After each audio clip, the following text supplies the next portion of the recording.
Hello everyone. तो आज हम कर रहे हैं टीजीटी सोशल साइंस का प्रीवियस ईयर पेपर जो 1 नवंबर को पहली शिफ्ट में पूछे गए थे। ये उसका पार्ट 5 है, तो चलिए शुरू करते हैं। पहला क्वेश्चन है, लोकतांत्रिक चुनाव में यदि एक उम्मीदवार भारी बहुमत से जीतता है लेकिन मतदान में धांधली के आरोप भी सामने आते हैं तो लोकतांत्रिक प्रणाली में उचित क्या किया जाना चाहिए। पहला है, एक स्वतंत्र निकाय या न्यायपालिका को आरोपों की जांच करनी चाहिए, तो पहला ऑप्शन राइट है। हारने वाली पार्टी को सड़कों पर विरोध प्रदर्शन करना चाहिए, ये ऑप्शन गलत है। अगला है, आरोपों के बावजूद जीते हुए उम्मीदवार को शपथ दिला देनी चाहिए, तो ये ऑप्शन भी गलत है। परिणामों को अंतिम घोषित कर दिया जाना चाहिए और कोई जांच नहीं होनी चाहिए, तो ये ऑप्शन भी गलत है। देखो, लोकतंत्र में अगर चुनाव में गड़बड़ी के आरोप लगे तो निष्पक्ष जांच जरूरी है और इसलिए स्वतंत्र निकाय या न्यायपालिका जांच करती है, तो ऑप्शन फर्स्ट राइट है। अगला है, भारत के राष्ट्रपति पर महाभियोग चलाने की शक्ति किस संस्था के पास है। लोकसभा, सर्वोच्च न्यायालय, संसद या राज्यसभा, तो तीसरा ऑप्शन राइट है, संसद के पास है। भारतीय संविधान के अनुसार राष्ट्रपति पर महाभियोग संसद द्वारा चलाया जाता है। इसमें लोकसभा और राज्यसभा दोनों शामिल होते हैं। अगला क्वेश्चन है, संविधान सभा में जवाहरलाल नेहरू द्वारा उद्देश्य प्रस्ताव कब पेश किया गया था, तो यह किया गया था 13 दिसंबर 1946। तीसरा ऑप्शन राइट है। लेकिन जो लागू हुआ था वो हुआ था 22 जनवरी 1947। ठीक है, 1947 में ये हो गया था लागू। लागू कब हुआ था? 22 जनवरी 1947 में, और पेश किया गया था 13 दिसंबर 1946 को।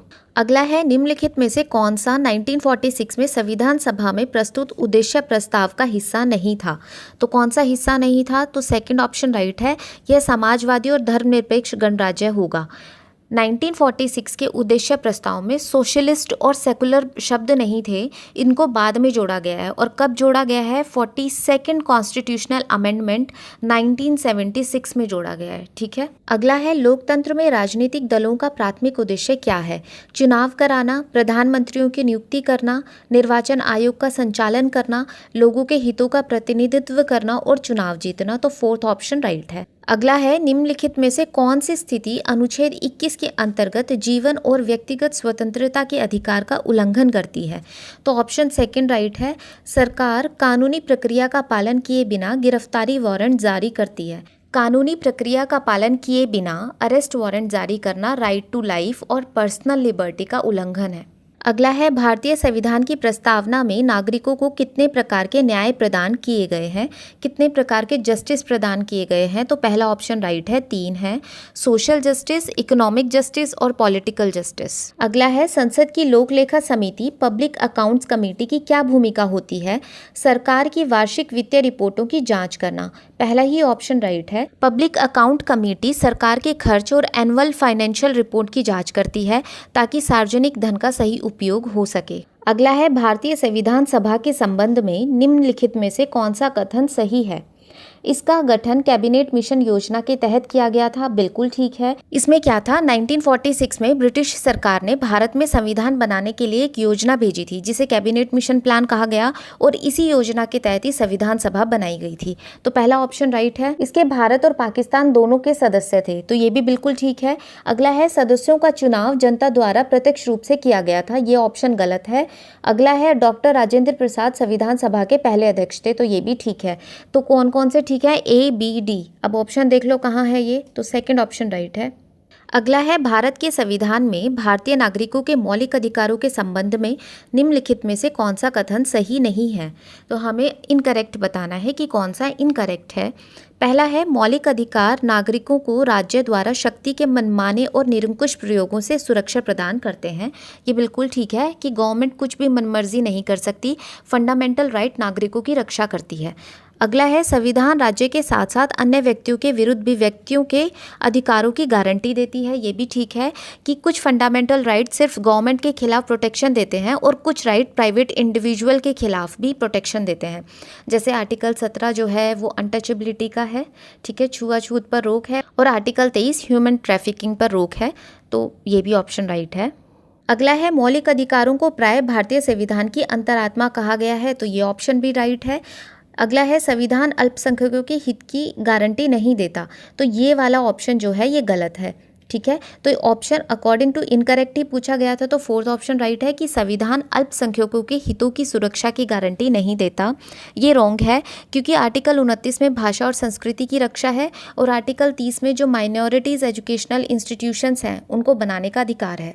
अगला है समावेशन का अर्थ है समान पहुंच और अवसर प्रदान करना तथा डैश और असहिष्णुता को हटाना, इस प्रकार बाधाओं को दूर करना। तो इसका सेकंड ऑप्शन राइट है। डिस्क्रिमिनेशन मतलब भेदभाव, इंक्लूजन का मतलब होता है सभी लोगों को बराबर अवसर देना, किसी को अलग महसूस नहीं कराना, सबको साथ लेकर चलना होता है। ठीक है, तो इसमें सेकंड ऑप्शन डिस्क्रिमिनेशन आएगा। अगला है भाषा निम्न कारणों से परिवर्तनशील नहीं होती है क्योंकि, देखो लैंग्वेज जो है ना वो अलग अलग कारणों से बदलती है, जिसका रीजनल फैक्टर भी हो सकता है, सोशल ग्रुप भी हो सकता है, पर्सनल स्टाइल भी हो सकता है, लेकिन जो तीसरा है इंटेलिजेंट फैक्टर, ये नहीं होगा। सिर्फ इंटेलिजेंस की वजह से लैंग्वेज वेरिएशन नहीं होता है। अगला है निम्नलिखित में से कौन सा पाठ्यक्रम योजना कोर्स प्लान का चरण नहीं है। सिलेक्शन ऑफ अ कोर्स, तो फर्स्ट ऑप्शन ही राइट है। अगला है जॉन डेवी के अनुसार पाठ्यक्रम और शिक्षण के बीच जैविक संबंध को दर्शाता है तथा यह अध्ययन आधारित सामाजिक रूप से न्यायपूर्ण और नैतिक रूप से उचित प्रथाओं का शामिल करता है। तो इसमें क्या आएगा, फर्स्ट ऑप्शन राइट है पैडागोजी। पैडागोजी का मतलब होता है शिक्षा शास्त्र, मतलब पढ़ाने की कला। जॉन डेवी ने कहा है टीचिंग और करिकुलम आपस में जुड़े होने चाहिए। अगला है जेंडर परिप्रेक्ष्य और जेंडर समानता यह सुनिश्चित करते हैं कि लड़के और लड़कियां शिक्षा में समान रूप से भाग लें और उन्हें शैक्षिक एवं सामाजिक सफलता के समान अवसर मिले। ऐसे तंत्र क्या कहलाते हैं, जहां पर लोगों को इक्वल अपॉर्चुनिटी मिलती है। तो तीसरा ऑप्शन राइट है, जेंडर इक्विटेबल। अगला है निम्नलिखित में से कौन सा शैक्षिक विषयों और अनुशासनों के संबंध में सत्य है। पहला है school subjects are primary form of discipline. विद्यालय विषय शैक्षिक अनुशासनों के प्राथमिक रूप होते हैं। तो पहला ऑप्शन राइट है। अगला है जब कोई शिक्षक ऐसी शिक्षण पद्धति अपनाता है जो शिक्षार्थियों को विशिष्ट अवधारणाओं की खोज करने और निष्कर्ष तक पहुंचने के लिए मार्गदर्शन करती है, सिर्फ गाइड करता है, तो यह पद्धति किस अधिगम सिद्धांत से सर्वाधिक संबंधित है। तो यह किससे होगी, तीसरा ऑप्शन राइट है, कंस्ट्रक्टिविस्ट। इसमें क्या होता है, बच्चा खुद सीखता है, टीचर सिर्फ उसे गाइड करेगा। टीचर डायरेक्ट आंसर नहीं देता इसमें, बल्कि स्टूडेंट को सोचने पर मजबूर करता है। सब कुछ बच्चा ही करेगा, टीचर सिर्फ उसको गाइड करेगा। तो तीसरा ऑप्शन राइट है। अगला है एकेडमिक लैंग्वेज का कौन सा घटक वाक्य की संरचना से संबंधित है, मतलब रूल से संबंधित है कि स्ट्रक्चर कैसा होना चाहिए, ग्रामेटिकली वो ठीक है या नहीं है। तो वो किस में आता है, फर्स्ट ऑप्शन राइट है, सिंटेक्स। जैसे एग्जाम्पल है I am going to school, तो ये स्ट्रक्चर के हिसाब से बिल्कुल ठीक है, ग्रामर के हिसाब से भी बिल्कुल ठीक है, तो इसका आंसर आएगा सिंटेक्स। अगला है strategy for regular supply of material resources में नॉट इंक्लूड। कहने का मतलब है कि जो मटेरियल रिसोर्सेज हैं वो कौन कौन से होते हैं, जैसे चॉक, डस्टर, लैब मटेरियल हो गए, आंसर शीट्स हो गए, प्रोजेक्ट हो गए, मतलब इन सब की सप्लाई के लिए कौन सी एक ऐसी स्ट्रेटेजी है जो इसमें नहीं होनी चाहिए। देखो सबसे पहला ऑप्शन है पर्पस। पर्पस तो है, क्यों है, क्योंकि सामान क्यों चाहिए, हमारे पास एक उसका उद्देश्य होना चाहिए। साइंस लैब के लिए केमिकल चाहिए, ठीक है, तो ये पर्पस तो ठीक है। अगला आता है तत्परता या समयबद्धता। इसका मतलब क्या होता है कि समान समय पर पहुंचना चाहिए, एग्जाम से पहले आंसर शीट आ जानी चाहिए, ठीक है। कम्युनिटी, ये ऑप्शन नहीं है, तो तीसरा ऑप्शन ही राइट है। कम्युनिटी लोगों का समूह है, समाज में मटेरियल सप्लाई स्ट्रेटेजी का डायरेक्ट प्लान नहीं होता ये। अगला है स्पष्टता, क्लैरिटी होनी चाहिए कि किसी चीज़ की ज़रूरत है, कितनी ज़रूरत है, सब क्लियर होना चाहिए। ये सब स्ट्रेटेजी का पार्ट है, लेकिन कम्युनिटी जो है वो स्ट्रेटेजी का पार्ट नहीं है।